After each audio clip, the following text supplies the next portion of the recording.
A paz do Senhor a todos, os irmãos do YouTube, os irmãos da internet.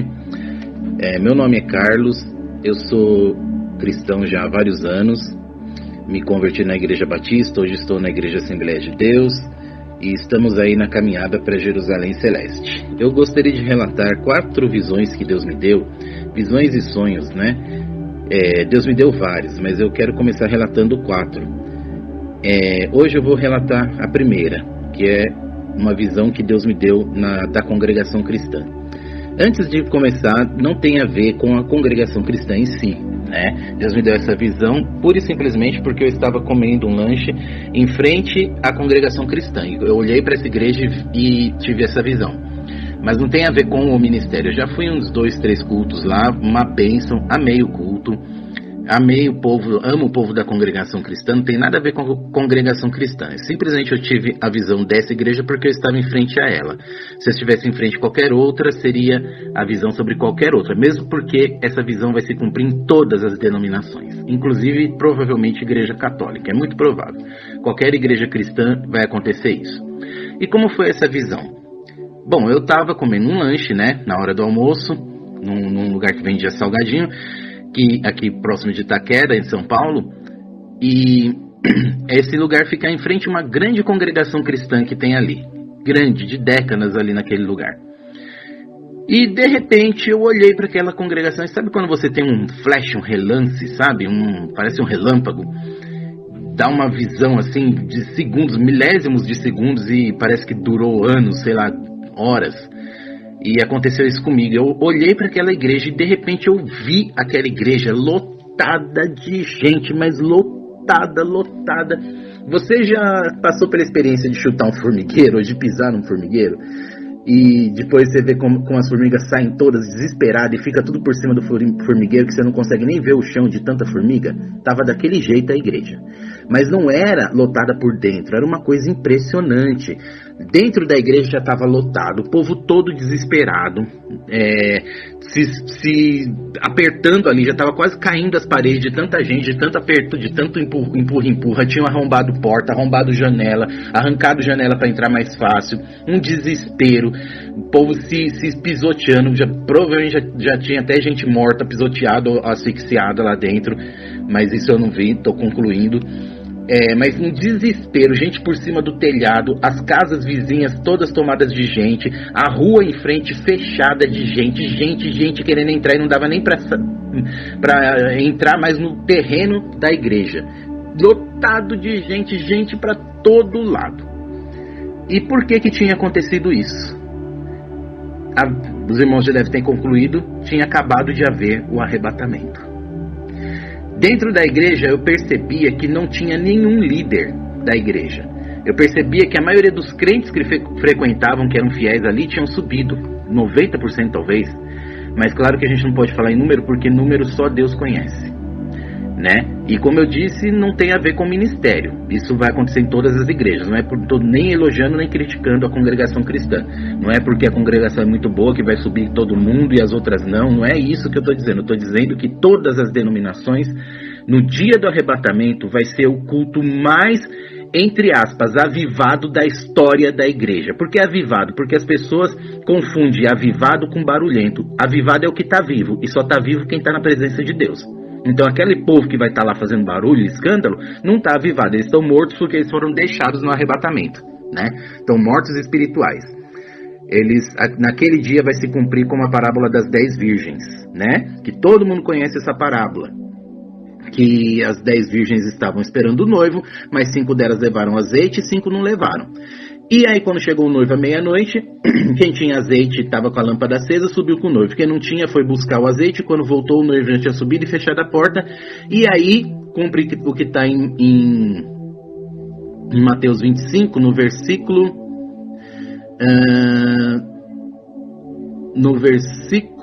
11. E depois chegaram também as outras virgens, dizendo: Senhor, Senhor, abre-nos. E ele respondendo disse: Em verdade vos digo que não vos conheço. Vigiai, pois, porque não sabeis o dia nem a hora em que o Filho do Homem há de vir. Então, irmãos, estava se cumprindo aquele versículo 11, que as virgens ficaram gritando: Senhor, Senhor, abre-nos a porta. quais virgens? As loucas, né? As que ficaram no arrebatamento. Irmão, era muita gente. Daquela multidão eu percebia o quê? Alguns frequentavam a igreja. É o famoso joio no meio do trigo. Ou às vezes não é nem joio, são pessoas que estavam naquele namoro com Jesus, mas não tinham decidido casar ainda, sabe?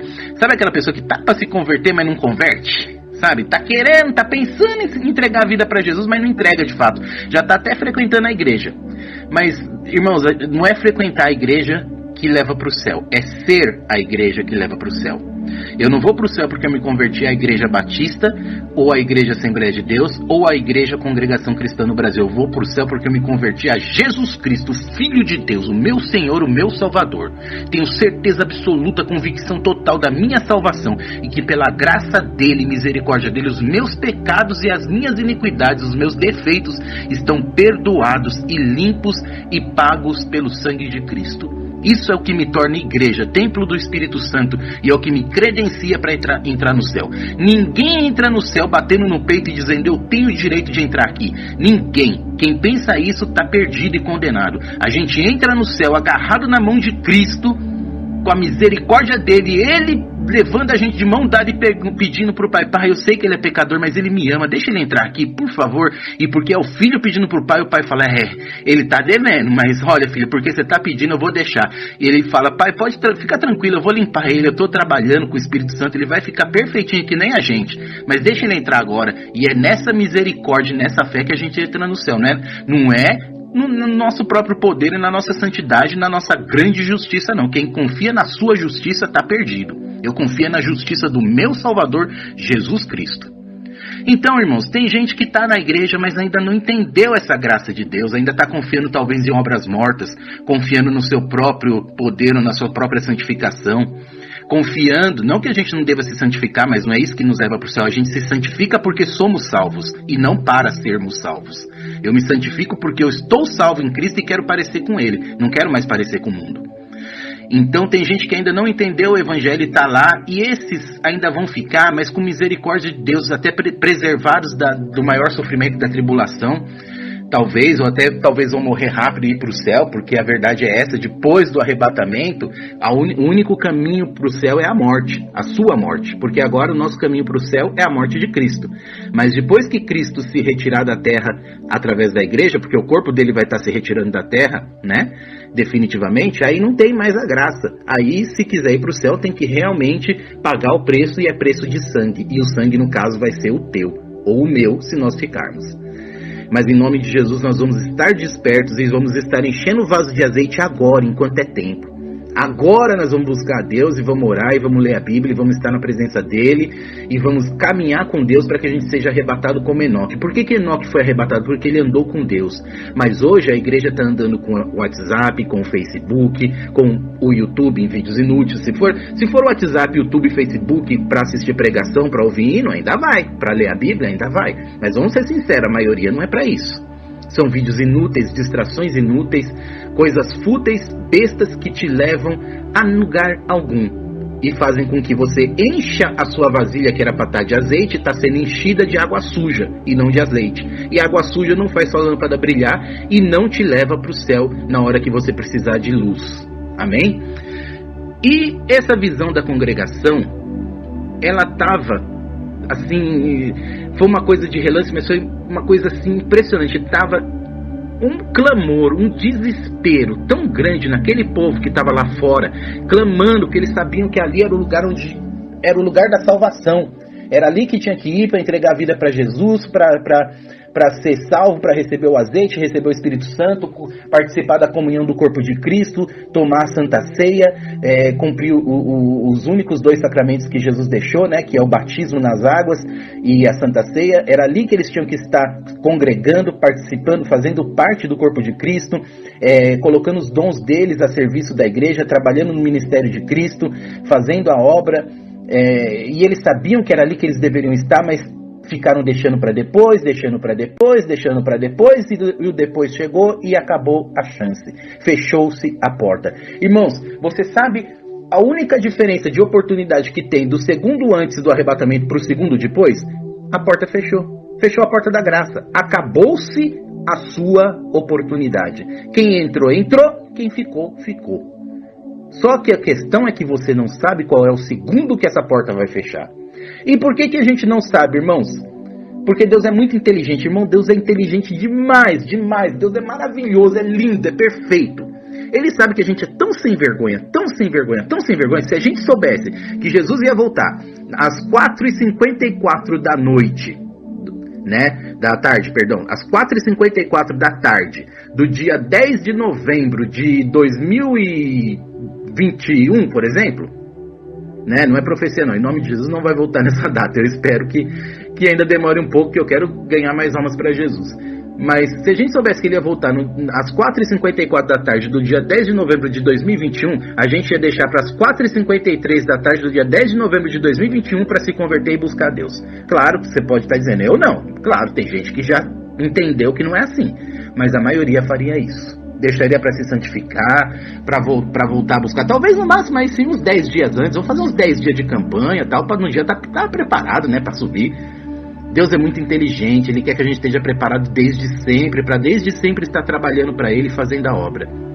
Irmãos, o que eu vi também naquela visão é que poucos eram os que estavam frequentando ali. A maioria do povo que estava ali era povo que tinha passado por aquela igreja. Faz uma continha aí na sua vida, se você tem vários anos de evangelho como eu, tenho 23 anos de evangélico, e não ando de igreja para igreja. Praticamente eu frequentei duas igrejas, duas denominações, foi a Batista, né, renovada, e a Assembleia de Deus, do mesmo ministério, inclusive. Só na igreja que eu tô, eu tenho 10 anos ali. Irmãos, quanta gente eu já vi passar por ali que vai em um culto e depois não volta mais. Quanta gente desviada, quanta gente que passou só por aquele lugar. Faz uma continha básica aí se você está na mesma igreja há muito tempo. Quanta gente você viu e quanta gente você conhece que você viu que era evangélico e não é mais. Infelizmente, irmãos, está começando a acontecer uma coisa muito triste que tinha acabado nos anos 90, que é ter mais bares do que igrejas. Se você parar para pensar e perceber, fechou muita igreja. Porque a gente está na época da grande apostasia. A apostasia é abandono da fé. As pessoas estão abandonando Jesus. A verdade é essa. E estão voltando para os barzinhos, para os funks e para as baladas. O triste é isso. Teve uma época lá na década de 90 que eu tive o prazer de ver, principalmente aqui numa rua em Itaquera, que tinha acho que 5 ou 6 bares. Fecharam todos, acho que ficou um só e viraram igreja. Irmão, que bênção. Na mesma igreja que tinha 5, 6 bares, passou até acho que 8 ou até mais de 10 igrejas. E só 1 ou 2 bares. Irmãos, agora está mudando de novo, infelizmente. E por que isso, irmão? Porque o povo não permaneceu, não perseverou. Foi como a parábola dos talentos. Receberam Jesus com grande alegria, mas logo veio a dificuldade e abandonaram Jesus. Não é culpa do pastor, não é culpa da igreja. É culpa deles mesmo. Eles não perseveraram, eles não ficaram firmes. Eles não se mantiveram na fé. Né? Como está escrito, justo viverá da fé. Se ele retroceder, minha alma não tem prazer nele. Então as pessoas preferiram os prazeres do mundo. Preferiram a vida material e secular do que a vida eterna. Olharam para as mansões da terra e esqueceram das mansões celestes. Infelizmente, voltaram atrás. Um pouco também por culpa da igreja, não dá para negar. Porque infelizmente também a liderança tem uma certa culpa nisso, e nós também que deixamos de evangelizar, e eu me incluo nisso, temos também uma certa culpa nisso. Mas a principal culpa é realmente do povo, que realmente esfriou na fé, infelizmente. E eu vi aqui, nessa multidão de gente que tinha, irmãos, se aquela igreja cabe 500 pessoas, é muito. Não sei se cabe 500 não, acho que cabe uns 200 ali. Tinha, irmãos, acho que perto de uns 15 mil, no mínimo umas 15 mil pessoas ali naquele lugar. Não cabia dentro do terreno da igreja, ficava espalhado pela rua, pelas casas em volta. A rua não passava carro, era gente para todo lado, a polícia fechando, helicóptero passando, falando, nossa, o que está acontecendo aqui?